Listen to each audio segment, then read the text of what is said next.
what's going on? So, today is Friday, December 27th. And today I wanted to talk about this scale of masculinity and femininity and how, our personalities can be more masculine, more feminine as men and women. I feel like masculinity and femininity exist on a scale and a spectrum. A lot of people like to put a label on what they consider feminine, what they consider masculine. When it comes to personality, I feel like some men can carry a little more feminine energy than other men, and some women can carry a little more masculine energy than other women. Now, when it comes into relation to sexual orientation and a person being gay, straight, bisexual, whatever, I think people get the two confused, with a person's personality and the energy that they carry in themselves as a person. I think people can kind of sort of confuse the two. It's like I was saying when I was talking about the down low gay young lady I had met doing background acting. She was a girly girl. She liked to wear makeup, heels. She was a girly girl. Now, when I'm going to use myself and my family members as examples. When I think about the men in my family and the women in my family, I'll speak on my dad, my father, and my grandmother, my mother's mother. My father, he wasn't into sports at all. My father was not into sports. I've never seen him watch a game at all. He wasn't the most athletic guy. He wasn't into going fishing. That wasn't something that he liked to do like some men, some dads. He wasn't into tools and all that kind of stuff. He wasn't into that stuff. What he liked and what he was into, he loved the music. He loved playing the drums and he loved playing the flute. He loved music, mostly jazz music. He liked art. He loved art and he loved painting. That was the main thing. The three main things he loved was music, painting, and photography. He loved to take pictures. He loved to take pictures and he loved to paint. He used to paint the pictures that he took. That's what he used to do. And he loved music. And, those were the things that he was into. He was more into the arts. Like I said, all men aren't into sports. All men aren't into fishing and tools. He wasn't a tools guy. He just wasn't into that kind of stuff. He wasn't into cars and trucks and guns and all that stuff. He was into the arts. He loved music. He loved painting. He liked to play cards. He liked to play chess. And he taught me how to play chess when I was 13. Those were the things that he liked. He liked fashion. He liked, I posted hundreds of pictures of my father on the internet over the years. And he used to always love wearing all these cool printed shirts, like stripes and polka dots and different prints of shirts. And he liked hats. He had a ton of hats. Like all those things that I just named, I like those things too. I love music. I love painting. I love art. I love fashion, So yeah, that's what he was into. And he was a very, very mild-mannered man, okay? I never ever in my life seen my father abuse anyone. I never seen him hit anyone, man, woman, or child. Never heard my father raise his voice. Never seen him lose his temper. Never seen him go off on anyone. I don't even think I remember hearing my father use profanity. And that's the God honest truth. You know, the profile picture that I put on my Twitter of my father, that was his 24/7 mood and vibe. Him with the light blue button-down shirt and the mud cloth kufi, and he had his eyes closed and his face like this. That was his full-time mood. He was so laid back and chill. The chillest, coolest, laid back man. He talked real slow like this. And that's why I talk slow. That's a trait. My mom will tell you I get that from my dad. He talked real slow. Hey, how you doing? Dragged every word out the same way I do. So if you ever wonder why I talk slow, it's not because I'm slow. You know, I'm not. My brain works extremely fast. Trust me. That's just like a trait that I inherited from my dad. He's a slow talker. But yeah, I never seen him, you know, the toxic male, you know, figure that some people had in their life. I'm grateful that's not the male figure I had in my life. You know, my dad the men in my family were gentlemen. My dad, my grandfather, my mother's father, and my uncle. My mother's older brother, you heard me talk about my Uncle June, the one that had the curly hair like Lloyd.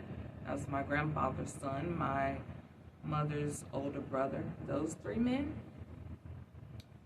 never seen them put their hands on a woman. Never heard them cuss a woman out, cuss anybody out. Never seen them get in a fight. Never seen them abuse anyone. Never seen them go off. I never seen that side of any one of those men. My dad, my grandfather, and my uncle. I'm using the men in my family. Never. You know? They were gentlemen. Gentle men.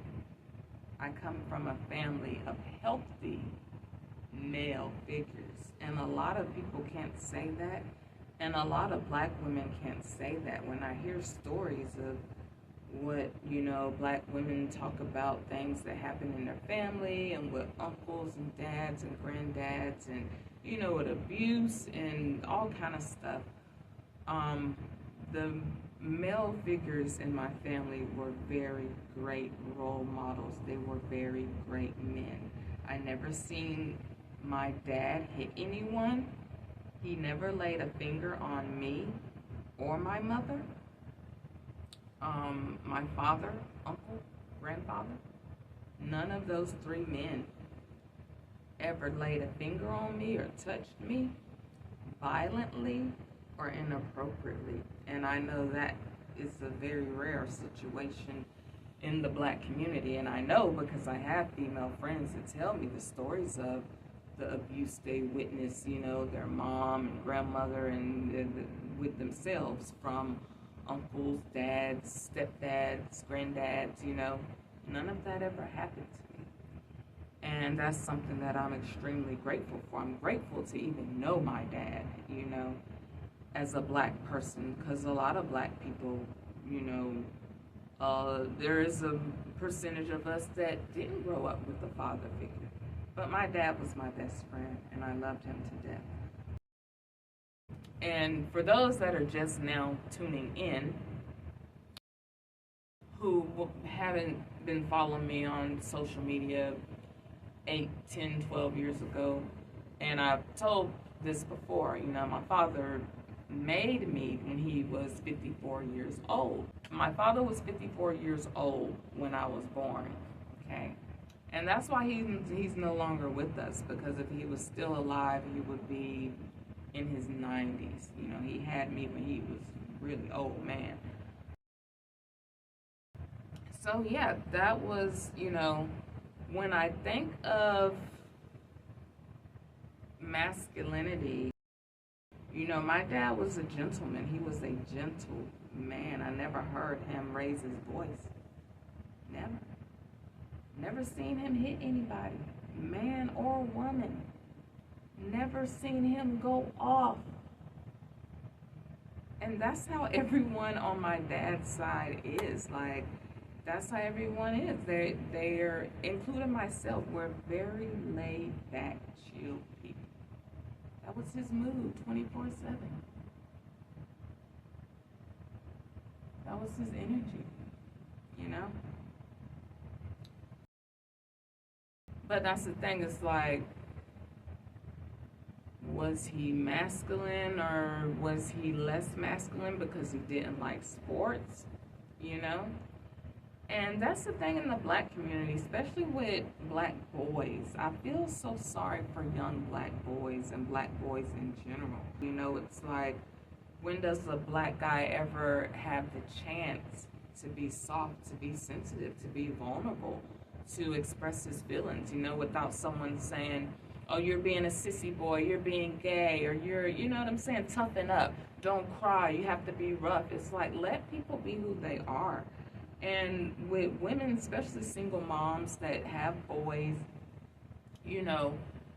I feel like a lot of black moms, you have a son, he's tall and skinny. First thing they think about, oh, we got to put you in basketball so you can go to the NBA, or he's short and stocky or whatever. And, oh, yeah, put you in football so you can go to the NFL. He may not even be into sports. He may not even like sports. Guess what? He may like fashion and want to learn how to sew and make clothes. He may even like ballet. Let him like ballet and music and whatever other things, science, whatever he's into. It may not be sports, I feel like, we have, in the black community, we have to stop being so hard and putting these labels. Like I said, it's more harder on black boys, I think, than little black girls. Now I'll use the example of my grandmother, my mother's mother. My grandmother really wasn't the most feminine woman. She really wasn't. My grandmother was a tomboy, okay? And that's where I get it from, my tomboy energy. Even my mom would tell you, I'm a lot like my grandmother. I'm a lot like both of my grandmothers, my mother's mom and my father's mom. My mother's mom, this was before I was born. My mom told me my grandmother used to drive 18-wheeler trucks. She used to be a truck driver. Long time ago. This is before I was born, like in the late 70s. And like I said, she wasn't the most feminine woman. The only time I really, really saw my grandmother get dressed up and done up was when she was going to church. She would get dressed up. I've never really seen her like really, really fully like dolled up, Like I said, my grandmother was a tomboy. She smoked her Camel cigarettes. She drank her Coca-Cola. And, she liked going to church. She liked gospel music. But I never seen my grandmother in like a full face of makeup. Like, never seen my mom in a full face of makeup. We're not those type of women, We have, the women in my family is so crazy because the men in my family, are gentlemen. The women in my family are very masculine, alpha female, very headstrong, dominating type of personality women. The men are soft, but the women are hard. And that's just who God made us to be. And that's just who we are, you know? My grandmother, you know what she used to love to wear? She used to like to wear the windbreaker jogging suits. Remember in the late 80s, early 90s when everyone wore the windbreaker jogging suits of different colors? That's what she loved to wear. She had like 12 or 13 different windbreaker jogging suits. That's what she liked to wear. Now, but did that make her gay because she drove trucks and liked to wear sneakers and windbreaker jogging suits? Absolutely not. She was married to my grandfather for 40 some odd years. And I do have pictures of her dolled up with her earrings and makeup and all that, but that wasn't her full-time attire. I remember mostly seeing her in windbreaker jogging suits, okay, and sneakers and no makeup. That's how Granny rolled. And I have one of her old driver's license. I have all of her old driver's license from the 90s, 2000s. And that's what she had on in her driver's license photo, was a windbreaker jogging suit with a turtleneck. That's how my grandma dressed. Like, the women in my family are not girly girls. We're tough, rough girls, you know? And that's just who we are. Me, my mother, and my grandmother.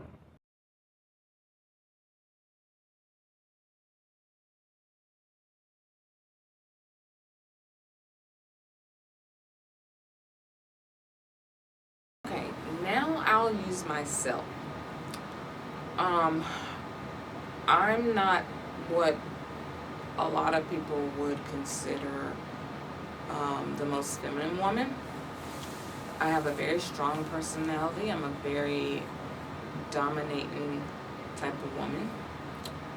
And like I said in my interview, you know, I find myself in a lot of male-dominated spaces. And it takes a certain type of woman to be able to be in male-dominated spaces, okay? Like hip-hop. I love hip-hop. I love reading. I love writing. I love music. I also love fashion. Like I said, in the black community, we have to stop being so hard on young boys, on anyone for being who they are and liking the things that they like. I know women who can change a tire. I know women that can do their own oil change, and they're not gay. I know, you know, there's women that love hip-hop. Some women love sports. Some women love sneakers. People are who they are. You're not going to identify with every other woman. You're not going to identify with every other man, because we all have different interests and we all have a different level of masculinity and femininity within us. And I feel like a lot of people try to be either one or the other. It seems like very few people ever try to find any balance between the two within themselves.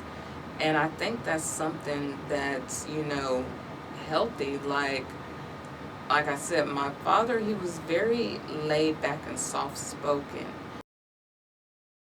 He loved to talk. We liked to talk on the phone when I was growing up. He was a very patient person. His energy was very nurturing. And I feel like he had a lot of balance within himself, his masculine and his feminine energy. And I think that's one thing that I have within myself, is a balance within my energy. Yes, I like rap music. Like I said, I'm an alpha female. I have a very strong, dominating personality. I'm a very headstrong woman. I'm a very confident woman. I'm a very independent woman. I always have been. I'm a very, straightforward and direct woman. And some women don't possess those characteristics. We all have different characteristics. I feel like, to myself, I'm more of a logical and rational thinking woman as opposed to emotional. Okay, I'm not that much of an emotional woman. I'm a more logical woman. I'm a woman that doesn't tolerate disrespect and or abuse in friendships, relationships, partnerships, whatever. I am a lone wolf. I'm a woman that really walks alone. And, I'm not a woman that you usually see with the big group of women, group of girls. I stay to myself, and that's just who I am. I love hip-hop music. I always have. And I understand, I love rapping. That's something that set me apart from other female artists, because most female artists are singers and sing. Most people, and most women, but I don't sing. Okay, I was doing something silly and I was filming without lights, but now we have lights. Okay, sorry. So yeah, everyone's personality is different, and I even feel, sometimes like if a woman is a little rough around the edges, if she likes, sports and likes sneakers and, maybe like hip hop or whatever she likes. Maybe she wants to be a truck driver. And, people start questioning her sexuality. Well, are you gay? Are you bi? Are you, and I think people have probably questioned my sexuality in the past because of my masculine energy and my personality. And that's what I was saying about zodiac signs. Every zodiac sign carries masculine and every zodiac sign carries masculine and feminine energy, okay? And my sun sign is Sagittarius, which is a masculine sign. And my moon sign is Leo, which is another masculine fire sign. So in my whole personality is masculine energy. And that's just my personality. But in relating to my sexuality, I'm a heterosexual woman. And I'm a straight woman, and I'm not gay, and I'm not bisexual, okay? So never confuse the two. Those are my hobbies. That's just who I am as a woman. I'm a straightforward woman. I'm a very confident woman. I'm a direct, blunt woman, okay? And that's just who I am. I'm a very independent thinking woman that can think and do for themselves. I always have been. I'm not, the weak, dumb woman, okay? That's why, when you talk about being a girl's girl, a lot of girls group with other girls because they need other women to influence them and need someone to follow, And some people are just followers in general. And I'm not that woman, okay? I'm a leader. I always have been. I'm a very bold and confident woman. I'm not a scary woman. And I'm not a woman that's going to tolerate disrespect from anyone. And that's just my personality, and that's just who I am. I'm not afraid to walk alone. And I'm a very focused, determined, ambitious woman. And that's who I've been my whole life. And a lot of people have these stereotypes about Muslim women, but they fail to realize we are who we are. No stereotype ever applies to everyone in the group that you're stereotyping. Okay, just like all stereotypes don't apply to all black people. It doesn't apply to all Muslim women either. When people talk about, oh, it's a Muslim woman, you need to be quiet, be submissive, be soft, be kind, be domesticated, be weak, be sensitive, be caring, be nurturing, be emotional. And that's why I keep saying, stop trying to tell people who and how to be. You know, let people be who they are. I am who I am. And that's who God made me to be. That's my personality, and those are my personal characteristics within my personality. I can only be me. I had a poem on my mixtape, Humble Beginnings, called, I can only be me. I can only be myself.